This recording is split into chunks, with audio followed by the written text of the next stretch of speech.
So Wu-Tang American Saga again drops on Hulu this week, the 15th.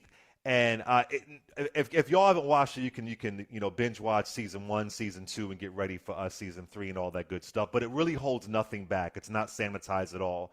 And I'm curious when we think about violence. Sadly, we lost a lot of hip hop artists in 2022. I hear people say it's worse than it was back in the 90s, but it was pretty bad in the 90s as well too. Uh, do you think it's worse? What is the difference from what we're seeing today? And I love. Wait, I heard you say that you traded your gun in for a guitar. I just got to put that out there. That was like amazing to me. But what is the difference of what was happening back in the 90s versus today, or was it the same old thing? You know, I'm not on the ground, right? But from what I see, and from my point of view, from what I'm seeing, it seems that the code is different.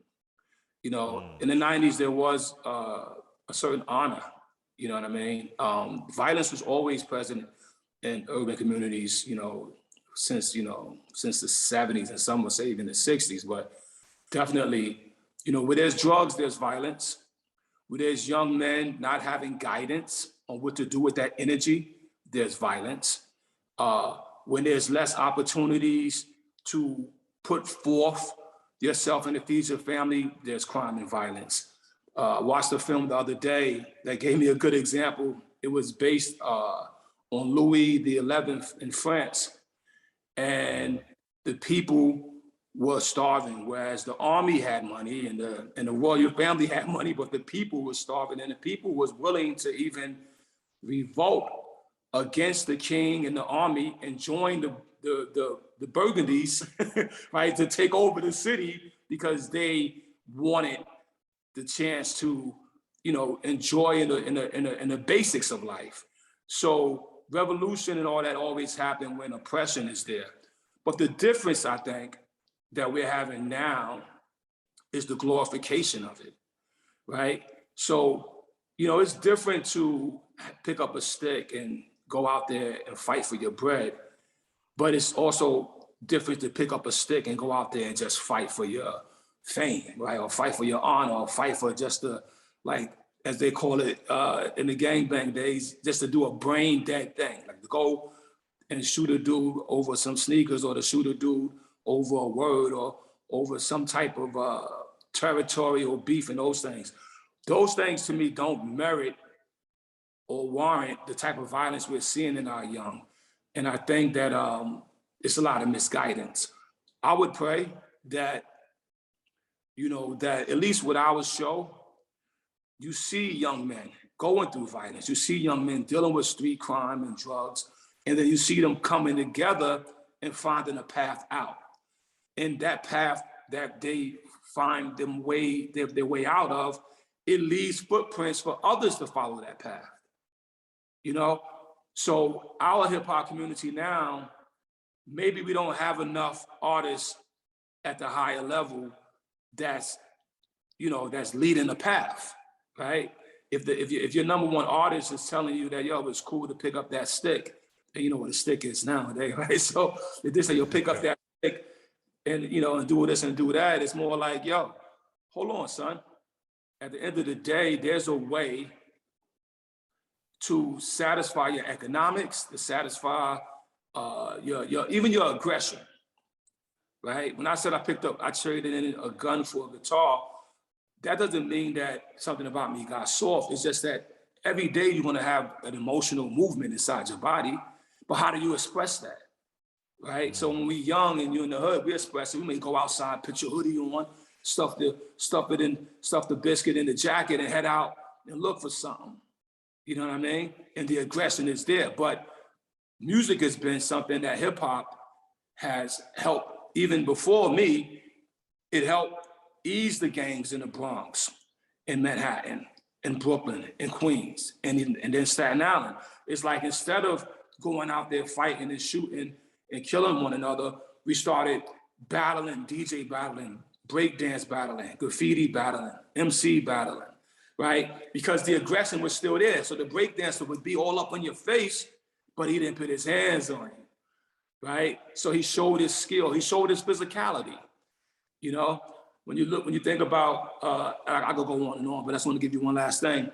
So even in the animal kingdom, yeah, sometimes two rams get together and they bang heads. You know what I mean? To show their strength and to get the woman to say, "Come mate with me. I'm gonna give you a strong baby," right? But very rarely do they go and kill each other. You see what I mean? And in no capacity are they picking up a gun. It's man on man. And so there was another thing they said when we was young. They was like, "Yo, put away your heater being your gun, and throw up your dick beaters." Like, knuckle up, take a few punches, a few lumps. You'll go home, you know, you'll take that loss, you'll feel it, you know what I mean? But you'll become stronger, better after it. You know what I mean? And a chance to what? Fight again. But I think, you know, lack of guidance, lack of options, lack of understanding is making this situation in our community feel worse. And especially when you say, in my day, you know, maybe we lost Biggie and Pac, and that was tragic. But in today, it's for like almost a dozen a year, yo. Yeah, it feels like every month. Every month, dude. And these guns are deadlier. I mean, maybe I'm romanticizing, but when I was younger, the guns are just different now, it appears. It appears. Yeah. Well, hopefully, you know, I would say that hopefully we can awake out of this gun culture. You know, guns are used for hunting and for war. That's when you got to hunt, okay, when you got war, I dig it. But just to, you know, protect your property, of course, and protect your home, but just to walk down the street with a gun as a sign of manhood, and a gun is a sign of this is the way you're going to settle a dispute. Now, life is too much, it's too valuable for that. So anyway. I got to ask you, hip hop, it turns 50 this year. And man, hip hop has had an impact on technology, culture, content. What do you think is next for this art form in the next coming decades of hip hop? Wow, I mean, hopefully what I'm doing is helping. You know, you now could turn on Hulu or Disney and watch hip hop be explored, performed, showcased in an audio visual way. And hopefully there's more hip hop stories out there that will make its way to this outlet of media. And hopefully that the good stories will inspire another generation to take it further. You know, you can hear it all around the world. So that's a blessing, you know. There's even young men in Africa. No, I mean, Burna Boy being a good example, but there's a lot of them growing in South Africa, Ghana, where their art is taking care of their families, is feeding them. And it's, you know, it's inspiring, like I said, the globe, but there's another level to it as well, right? There's the substance of it and the purity of it. And I think that we will see that emerge more. And I think stories like Wu-Tang and American Saga helps that, you know, because you could see options. You could see, let me give you this word, Clay. So determination is a factor that we have to add to our vocabulary and to our young men and women in American culture and the world, right? A positive, determined idea can change your life, your community, and potentially the world, okay? And it's that determination that may also be a missing quality inside of a lot of people now, on the side of the youth, because I don't mean the immediate gratification. No, that's an easy, take a picture, post it, and boom, and like or not like. But the determined idea to spend time to master a craft, to spend time to meditate and provoke and promote the idea in self and in those around you until that idea is embedded within a movement of people. This idea is what Wu-Tang was. You know, a lot of people, you know, you watch the show, you realize that we weren't all together, but we had a common denominator. And we had somebody amongst us with a determined vision. And when everybody stood behind that determined vision, positive one, because the negative one kept getting everybody in trouble. So determination is best when it's determination on a positive idea, because the proton outweighs the electron. That's a fact in every atom of matter.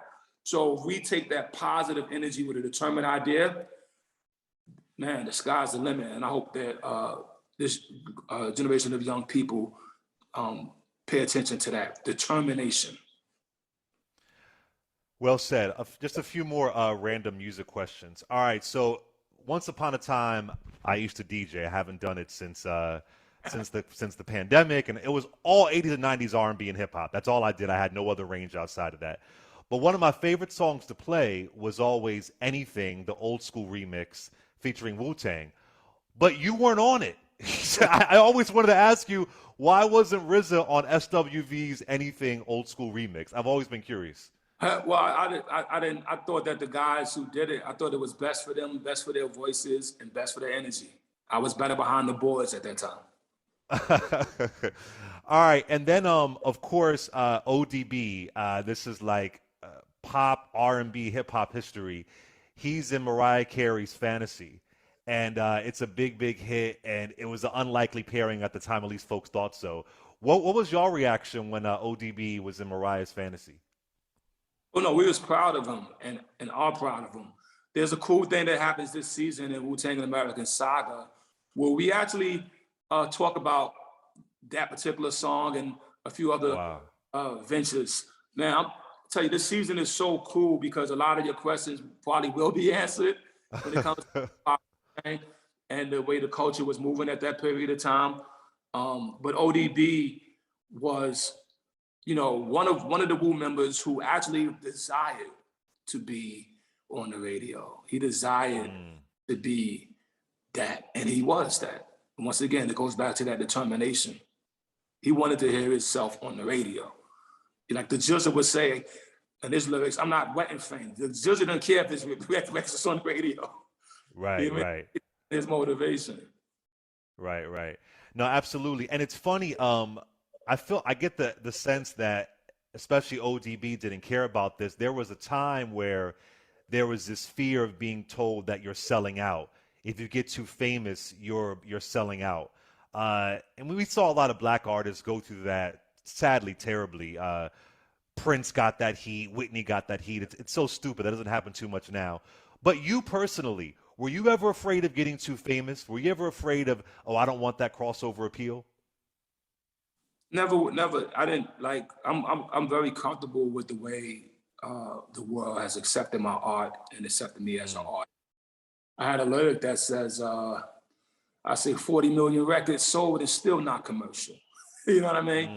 And I say that to say that I'm very comfortable doing it my way.